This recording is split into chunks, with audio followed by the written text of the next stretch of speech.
Հայրենասեր Սյունեցին ուրիշ է։ Ցավոք սրտի մեկ այլ հայրենասեր Սյունեցի Արթուր Սարգսյանը շարունակում է զրկված մնալ ազգային ժողովի աշխատանքներին մասնակցելու, որովհետև Արթուր Սարգսյանը վարչապետի աթոռը զբաղեցնող անձի քաղաքական ուժի ուղիղ հրահանգով Ֆարխոյանի դատավորությամբ շարունակում է մնալ կալանքի տակ,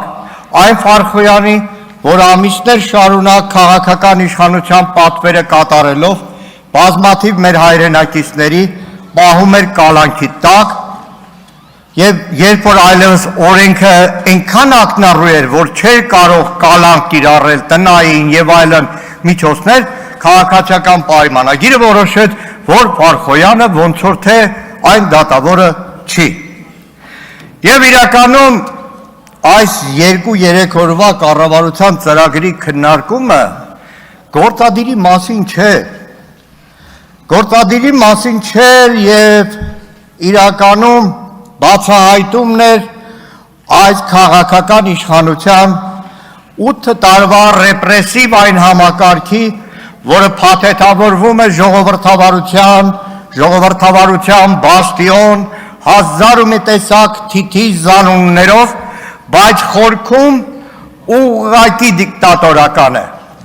Խորքում ուղղակի այս ամբիոնից Նիկոլ Փաշինյանի ելույթը պարզում է, որ բյուջեն մսխվում է, ուրիշ մսխումները դեռ մի կողմ եմ թողում, հազարավոր ոստիկաններ, քննիչներ, դատավորներ, արածը, հազարավոր ուժայիններ անիմաստ փող են ստանում, ավելի արդար կլիներ բյուջեի օրինակ 2027 թվականի նախագծում ուժային կառույցների հետ ամբողջ գումարը ներկայացվեր Նիկոլ Փաշինյանի ատավարտ, որովհետև այդ բոլորի տեղը զբաղվում է Նիկոլ Փաշինյանը։ Եվ այս ամբիոնից 2 օր շարունակ դատական համակարգի դեմ տոտալ Հարգելի գործընկերներ, խնդրում եմ մի քիչ ցածր։ Դատական համակարգի դեմ այն սպառնալիքները, որ տեղում էր Նիկոլ Փաշինյանը, ուղղակի աբեկցությունից ենքով չի կարելի ուրիշ ձև կոչել։ Այս ամբիոնից 2 օր առաջ տեղի ունեցավ պարբերաբար կրկնված երևույթները։ Այստեղ նոր խորհրդարանի գործընկերներ, հատկապես ուժեղ Հայաստանի գործընկերներ։ Մենք այստեղ նստած էինք, Նիկոլ Փաշինյանը այստեղ էր։ Սամվել Կարապետյանի հայտնի հարցազրույցներ մեր ձևով։ Ու մեր աչքի առաջ Նիկոլ Փաշինյանը սկսեց SMS-ներ գրել։ Այն ինչ որ եղել է, մեր աչքի առաջ այստեղ Նիկոլ Փաշինյանը SMS-ները գրում էր ու գնաց։ Ինչ օրենք, ինչ օրենսգիր, ինչ իրավական պետություն։ 2 օր առաջ Լևոն Քոչարյանի արդարացի դիտողությանը, արդարացի հարցին հետևեց Նիկոլ Փաշինյանի այս ամբիոնից հրահանգը ուժային ամբողջ համակարգին։ Հետևեց հրահանգը ամբողջ ուժային հավաքակին, որ գլուխները պատով կտամ, եթե այս ամբիոնից հնչեցրածը դուք չիրականացնեք։ Ու արդեն հստակ էր, որ առավոտյան մենք հանդիպելու ենք այն ամբողջ այլանդակությանը, ինչի ականատեսը եղանք 3։ Չեմ ուզել նա ծալքերի մեջ անդրադառնալ։ Չեմ ուզել նա նույնիսկ անդրադառնալ նախագահ Քոչարյանի դեմ այս նոր փուլը արշավի, որովհետև հաղթած նախագահը, պատերազմում հաղթած նախագահը հաղթել է նաև անցնող 8 տարիներին, չի ընկրկել բանտարկությունից, չի վախեցել եկել է հայրենիք պատասխան տալու, ձերբակալվել է, կալանքի տակ է մնացել, ազատ արձակվել, իր ոտքով նորից բանտ է գնացել։ Այս փորձությունն էլ է անցնելու։ Իր ընտանիքը որևէ վարքյան չի փախել ռմբակոծվող Արցախից։ Մնացել է մինչև վերջ։ Լևոնն էլ անստել։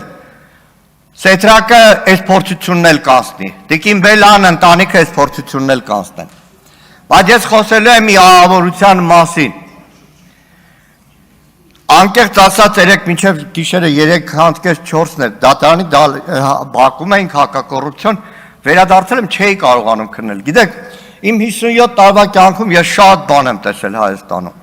Շատ անարդարություն եմ տեսել Հայաստանում։ Դատական համակարգի բոլոր ժամանակներում էլ այլանդակություն եմ տեսել։ Տեսել եմ ողնաշարով դատավորներ։ Այդ թվում իմ դատավորը ժամանակին Ծարիկ Մինասյանին հարցրեք իր հարազատ քեռինա, որը հակառակ իշխանության բոլոր ճնշումներին դաշնակցության դեմ որևէ մեղադրանք դատավճռով չկայացրեց։ Բայց երեք դիմում եմ այստեղ ԿՊ պատգամավոր կանանց հատկապես, կանայք, որոնք ունեն մանկահասակ երեխեք, երջանիկ լինեն բոլորը։ Երեք Ռոբերտ Քոչարյանի դեմ արշավում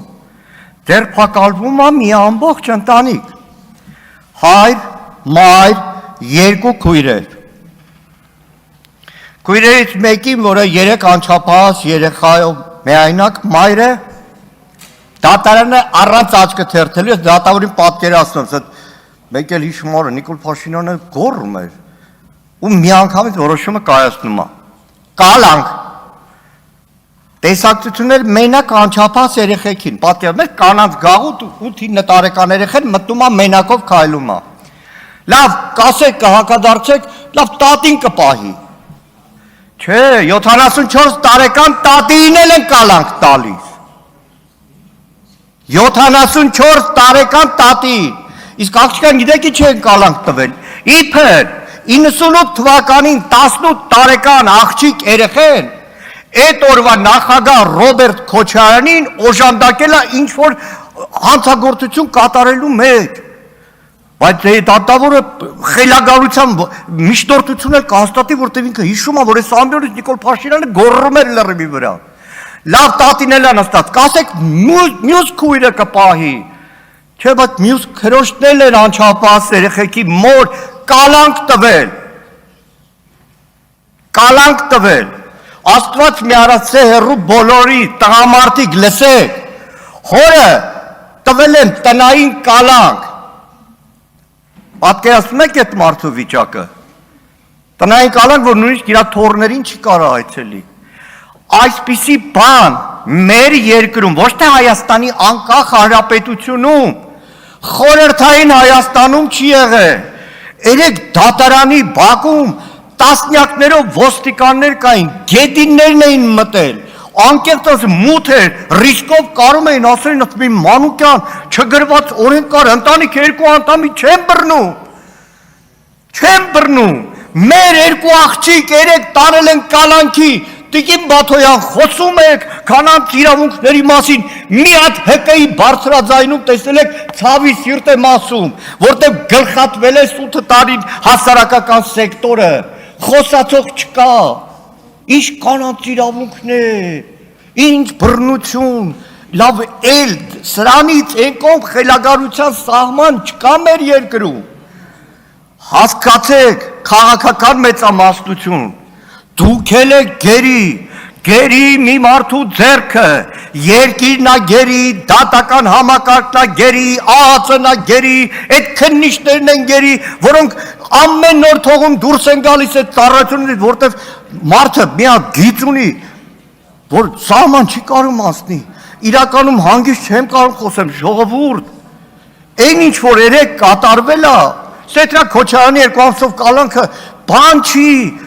մայր, երկու քույր տարել են կալանքի։ Սիրելի հայրենակիցներ, ու այս ամեն ինչը արվում է բոլորիդ վախեցնելու համար։ Ես գիտեմ, որ շատերդ վախենում եք։ Ես գիտեմ, որ շատերդ վախենում եք գործ կորցնելուց, բռնվելուց, հարևանին, բարեկամին բռնվելուց, ծնողները վախենում են իրենց երեխեքից, որոնք քաղաքական պայքարի մեջ են։ Բայց հիշեք, Այս գալույա բոլորիս տները, ու դիմում եմ ԿՊ խմբակցության կին պատգամավորներին, Այսօր իրիկում որ տուն գնաք, հիշեք,